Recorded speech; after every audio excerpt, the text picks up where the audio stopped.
Drama Mother asal Korea Selatan mengisahkan seorang ibu yang menyiksa anaknya dengan kejam, dan kisah ini mirip dengan kasus di Swedia, di mana seorang wanita 70 tahun ditangkap polisi karena mengurung anak laki-lakinya selama lebih dari 20 tahun.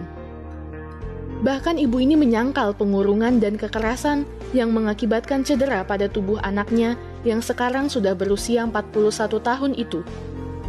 Kejadian bermula ketika anak perempuan ibu ini datang ke apartemen ibunya pada Minggu 29 November sore setelah mengetahui bahwa ibunya masuk rumah sakit. Lebih dari 20 tahun sejak ia terakhir kali menginjakan kakinya di apartemen yang berada di Stockholm bagian selatan ini, seperti diberitakan Expressen.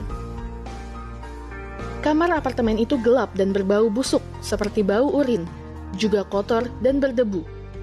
Tiba-tiba ia mendengar suara dari dapur dan melihat seorang laki-laki duduk di pojok yang gelap dan hanya diterangi cahaya lampu dari jalan di luar. Diketahui dari BBC, lelaki itu memiliki banyak luka di kakinya, bahkan ia juga kehilangan hampir seluruh giginya. Namun anehnya, lelaki itu langsung mengenali perempuan tadi sebagai kakaknya dan memanggil namanya berulang kali. Saat ia dibawa ke rumah sakit, para dokter yang merawatnya kemudian memanggil polisi supaya menangkap ibunya.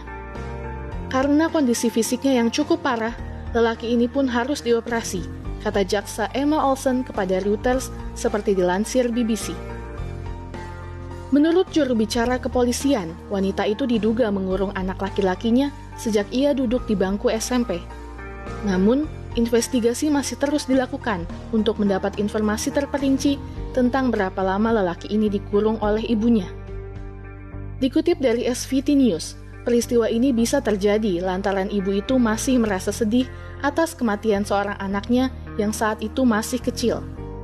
Ketika ia melahirkan seorang putra lagi, wanita itu memberi nama yang sama dengan anaknya yang meninggal itu. Menurut anak perempuannya, sang ibu terlalu protektif kepada adiknya itu dan hanya ingin putranya yang telah meninggal tadi hidup kembali. Hal inilah yang akhirnya membuat wanita ini mengurung dan mengisolasi anaknya dari dunia luar.